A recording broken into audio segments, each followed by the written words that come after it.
నిన్న ఓ round table సమావేశం సంబంధించి శివారెడ్డి గారి ఆధ్వర్యంలో ఓ సమావేశం జరిగింది. జర్నలిస్టుల పైన దాడులకు సంబంధించి లేకపోతే ప్రభుత్వ వైఖరికి సంబంధించినటువంటి అంశాలు. సో క్లియర్గా గమనిస్తే అక్కడ చాలామంది పార్టీలకు అతీతంగా 2-3 పెద్దలు రావడం జరిగింది, లేకపోతే వివిధ జర్నలిస్టులు కూడా రావడం జరిగింది. సో అక్కడ చర్చను కనుక గమనిస్తే క్లియర్గా ఒక్కొక్కరి వాదన ఒక్కొక్క రకంగా ఉన్నది.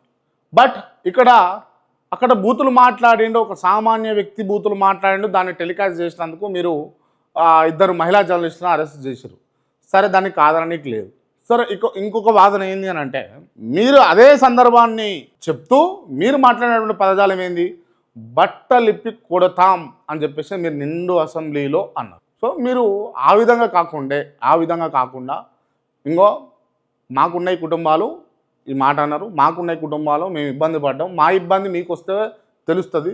ఎందుకనంటే పర్సనల్గా పోకుండా మీరు రాజకీయ విమర్శ ఎంతనైనా చేసుకోండి, మేము ఇచ్చిన హామీలు నెరవేర్చలేకపోతున్నా వాటి మీద ప్రశ్నలు గుప్పించండి, లేకపోతే మేము చేయాల్సిన పనులు చేస్తలేమా వాటికి పోయి మీరు ప్రశ్నించండి, లేకపోతే ఎవరన్నా మంత్రి ఏదైనా తప్పు చేసిండో దాని మీద ప్రశ్నించండి. తప్పకుండా మేము దాన్ని స్వీకరించి ప్రజలకు ఇక్కడ నష్టం జరుగుతూ ఉంది అన్న అంశాన్ని మేము ప్రజలకు చేయకుండా చూసుకుంటాం అన్న విధంగా చెప్పి ఉంటే చాలా ఉందాగా 100కు 1000 మార్కులు పడేటి మీకు. మేము మొన్న కూడా చెప్పినా ఎలా కూడా చెప్తాను.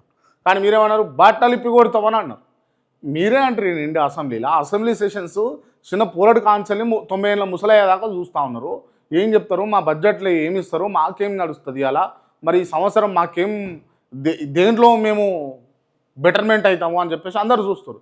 అందరు చూస్తున్నటువంటి అసెంబ్లీలలో మీరే మాట్లాడితే బట్టలు ఇప్పాలా అంటే, బట్టలు ఇప్పుడు అంటే ఏం ఫ్యాంటసీ, బట్టలు ఇప్పేది ఏంది అసలు, ఆ కాన్సెప్ట్ ఏంది అసలు?